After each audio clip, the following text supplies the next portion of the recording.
to this edition of Adventure News. Tonight we're going to cover rafting and sea-kayaking as adventure sports here in Iceland. So Herman, what can you tell us about the history of rafting? The beginning of whitewater rafting can usually be pinpointed to the year 1811, when there was a first attempt on the Snake River in Wyoming, USA. That expedition didn't go quite well, mostly due to lack of experience and adequate gear. After that, the river was renamed the Mad River. Although there was a huge breakthrough a few years later in 1840 when the rubber raft was invented. Armed with this new invention, Dr. Lieutenant Smith did a successful scientific expedition on the same Mad River. Roughly 100 years later was when the first commercial whitewater rafting trips were operated from the Salmon River around 1940, which is a river just upstream of the Mad River itself. Interest in Iceland as a destination for paddlers started in the 1980s following a film crew coming here in 1983 from Britain with intentions of making a televised documentary about river rafting in Iceland. Enough about rafting. What can you tell about sea kayaking, Rich? So the original makers of the sea kayak as we know it today were the natives of the Arctic, and they made a sea kayak from whale bones and used stretched skin on the outside and put animal fat on it to make it waterproof. And so they named the boat a kayak, which in their language means a hunter's boat, because the boat was so silent on the water that it was perfect for hunting. So the sea kayak industry is not the biggest revenue maker here in Iceland, but we have some tour operators that offer some sea kayaking tours. And so the main sites to go sea kayaking are the West Fjords, a beautiful area around here. We have the Snæfellsnes Peninsula and around Stykkishólmur with a lot of small islands that are nice to paddle around. We have the Hvalfjörður and the Reykjavik central area, which is very convenient to get to for the tourists. And lastly, the Jökulsárlón Glacier Lagoon by Vatnajökull. But Herman, can you tell us about rafting here in Iceland? Yeah, the river rafting sector is not that big here in Iceland. It's fairly small compared to the whole of the tourism industry. For instance, Drumbalstaðir, which is one of the top 3 river rafting operators in Iceland, only have about 10,000 guests per year on their river. They run in Hvítá, which here in South Iceland is quite conveniently close to the Reykjavik Central itself. The other big operating area is in north, around this area here, near to Akureyri conveniently with the domestic flights. They are usually run in the Jökulsá, east and west. Those both come from Hofsjökull. Running from there up down to north to Silakrókur. These are the biggest 2 spots. So for both rafting and sea kayaking, there are very few regulations and rules in that area here in Iceland. But there are 2 permits that all companies need to have. One is from the Icelandic Maritime Association and the other one is from the Icelandic Tourism Board. But otherwise the companies have to take it upon themselves to ensure safety and quality for their customers. So here with us we have Erla Hjartar, an industry expert. Welcome. Thank you. And can you tell us a little bit about the main rafting companies in Iceland?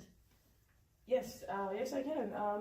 We have 3 big rafting companies in Iceland. One is operating here in Hvítá. That company is called Arctic Rafting. And then we have 2 up north here operating Jökulsá. Those companies are Bakkaflöt and Viking Rafting. For the one company here, they have a good position here because they are the only company here in the south. There's more competition actually between those 2 here in the north. because they're operating the same river, of course. Yeah. So what do these companies offer their customers? Their tours are actually pretty similar lengthwise, and they all cost the same thing. I think if I remember correctly, there's about 1,000 krona difference between the two companies here and the one company here.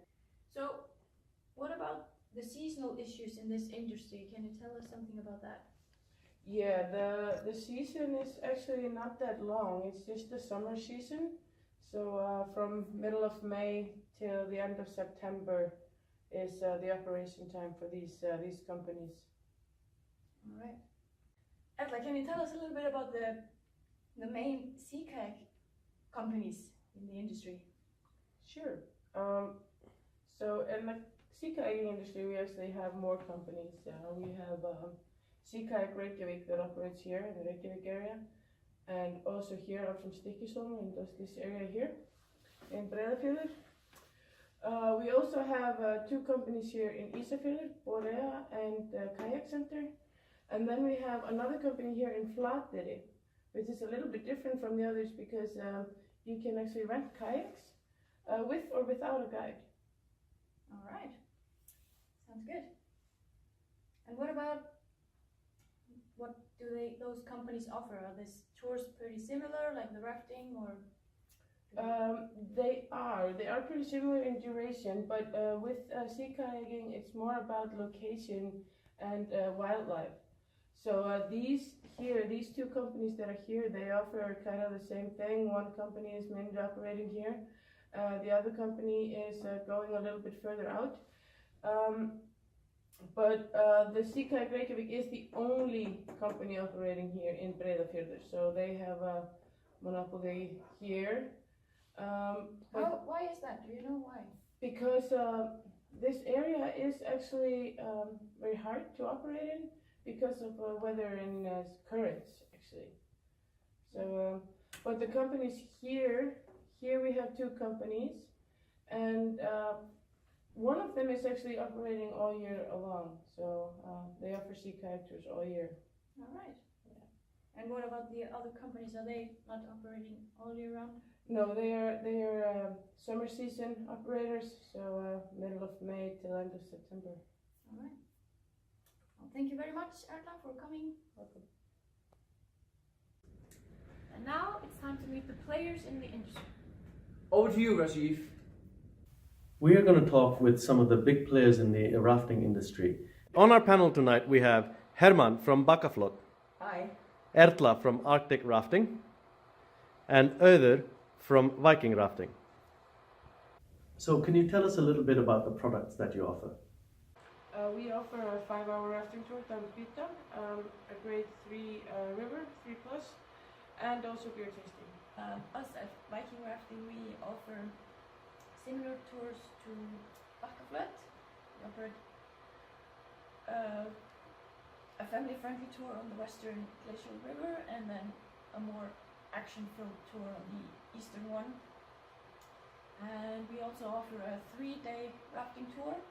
It starts from the roots of Hofsjökull Glacier, where we lodge our guests into huts, and we raft down the eastern glacial river for 3 days. So what are the prices on these products?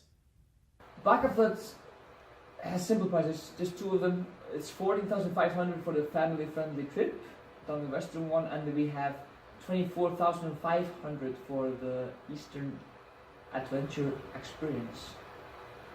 Our 5-hour day tour goes for 13,990. And our family-friendly tour costs 14,990, and the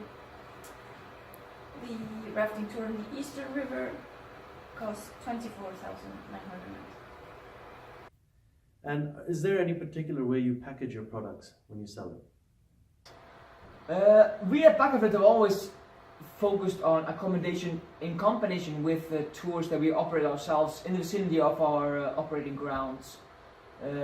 Those are mostly hiking, horse riding, and rafting, like we talked about earlier. So we do kind of match them together in different combinations. Yeah, we at Arctic Rafting, we combine our tours with barbecue and beer tasting at our place Rimbodsdal. But because we are a part of a bigger company named Arctic Adventures, we do have a combination of Golden Circle and rafting, or horseback riding, ATVing, and rafting. Us at Viking, we have decided to focus mainly on the rafting part itself, but we also offer rafting tours and kayaking tours that no other companies offer. Like what? Like a multi-day tour, rafting tour, and whitewater kayaking tours. And can you tell our viewers a little bit about how you sell your products? We sell through our website along with using other travel service agencies to sell our tours for us. So because Arctic Rafting is a part of a bigger company, most of our sales go through our own website, and we are our own travel service agency. What bigger company is Arctic Rafting a part of? Like previously mentioned, Arctic Adventures. So us at Viking, we mostly sell our tours the same way as Bakkaflöt does, but we also sell some of our tours through online retailers like Booking.com. All of these players have positioned themselves quite well in the market. Arctic Rafting, for instance, has pretty much a monopoly on this area of Iceland, in the south of Iceland, where they are the only operators on Hvítá. Bakkaflöt has in fact been the oldest operator in Iceland. They used to operate in Hvítá, but now they operate up in the north. Their claim to rafting is that they are the first ones ever to operate commercial tours in Iceland. And Viking Rafting, although a fairly new organization, claims to have very experienced staff and are doing a lot to bring in regulations and rules in the rafting industry in Iceland. They operate in the north as well, and they also operate exclusively rafting tours and therefore have a larger variety of products to offer. And now we meet our friends from the sea kayaking industry. Over here we have Herman from Reykjavik Sea-kayaking, and sitting next to him is Öður from Borea Adventures.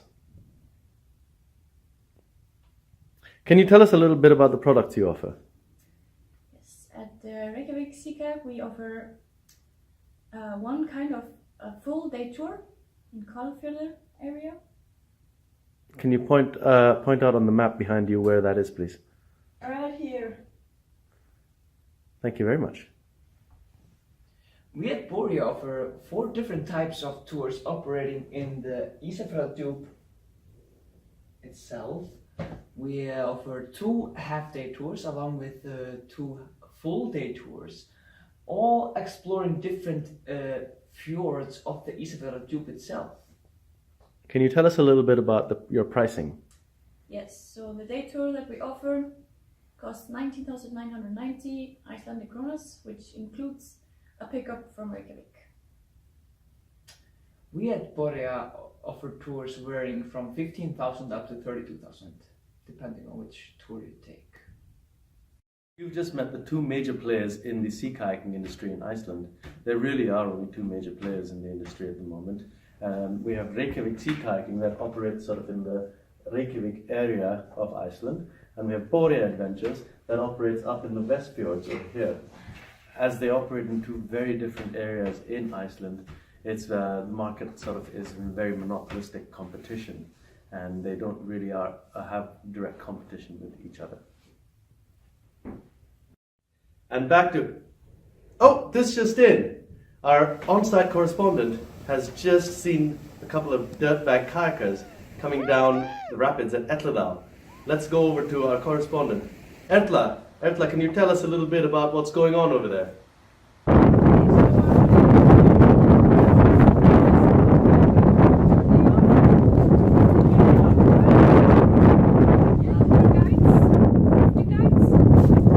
So we decided to move inside because the wind was causing audio problems.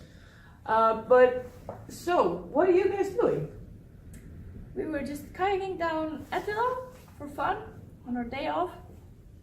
Your day off. So what do you guys do? We are professional raft guides, both of us, yeah. Raft guys. Okay. So what motivates a person to become a raft guide? What kind of attitude do you have to become a raft guide? Mostly it's being adventurous overall. Being able to take on challenges is a big part of the job description. Easygoing, that's a really big part of being around a lot of people in this industry. And you add to it? Yeah, and the social aspect is a huge part of that industry. So can you tell me where you operate from? Like, where's your office? Our office is the river actually. Like that's where we work. Like we show up there and do our whole full day on the river. Yeah, and we operate on the Kvitá River, which goes up to class 3+ on the scale. Interesting. What is scale? So a river can be graded from 0 to 5 in classes. So it depends on the difficulty of the river, basically. Yeah. So Difficulty of what? the rapid itself and each obstacle on the river is graded depending on its difficulty, like I said, from 0 to 5. And then the overall river is graded depending on the rapids or the objects in the way on the way down. yeah, so a completely still river would be class 0 to 1, and then a river with a lot of really big rapids would classify as a class 5. So would you guys say that the rafting industry would be profitable here in Iceland? Yeah, absolutely. I mean, we got 10,000 guests on the river last season, which is 4 months. So it's a lot of people at the same time, and everyone is paying a full price of 15 to 30,000, depending on what kind of trip they're doing. So there's a lot of money involved for sure. Yeah. Of course, you need some basic equipment like the rafts and the equipment to be able to start up. But once you have that, then you can use that for 10 years or more. Of course, the quality of the equipment will Deteriorate, yeah. Yeah. So would you say that if you had a go like a rafting company, would you be able to sell it with profit here in Iceland? Overall, yeah, with profit. It's a high volume, low difficulty kind of activity. So that's basically doable by anyone who's up for river rafting. They can do it and they're ready to pay the money for it. So I would say it's profitable for sure. Yeah, and especially if you own some land or a housing that you can sell, that would help you gain profit from your industry. The end goal is always to have assets that you can sell in the end game when you're tired of doing what you're doing or you retire. The problem with rafting is that the equipment isn't really an asset because it gets tired and used over the years. But the land itself, like you said, is the most valuable part of the process itself. So that keeps it well and usually rises in value over time. So that's the kind of the golden ticket out. Okay, what about rules and regulations? Can you tell me about that? Like, do you have to pay permits and to the government a lot of money? There isn't that difficult to get permits for running a company operator like this. We have the Icelandic Maritime Association, which gives out permits or licenses for the gear that you have, and they have inspections for the gear itself to make sure you have top quality stuff. Both rafts and PFDs, that's flotation devices. And then you need to have an operating permit from the Tourist Board of Iceland, which gives you, if you have those two things, you're available for having insurance, which is essential to running a company like this, because you need insurance for your clients. But you need to fulfill those two permits to be able to get that kind of insurance from the insurance of Iceland. Okay, I think we're much wiser now about the rafting industry. Thank you guys for talking to us. And over to you guys at the news desk. Thank you, Rajeev. Now let's hear from our sponsors. We'll be right back after these messages.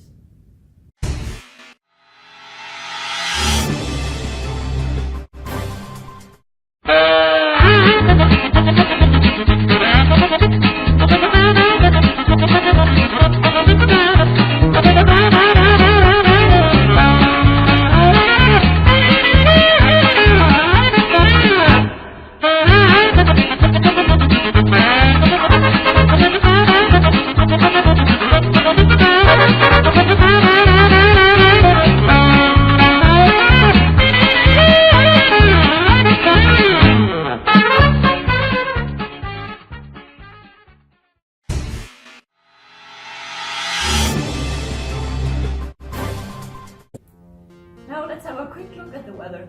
Over to you, Edith. So, welcome to a quick weather report here at Ulljótsvatn, Iceland. So, it's pretty windy, as you can see. As usual, we have a low pressure system moving in, as usual. We have a 100% chance of rain today, as usual. Well, welcome to Iceland. Thank you very much. Thank you very much for that weather report, Edith. Thank you very much for joining us on this edition of Adventure News. Hopefully we'll see you out there on these tours. Good night. Alright! Look at that!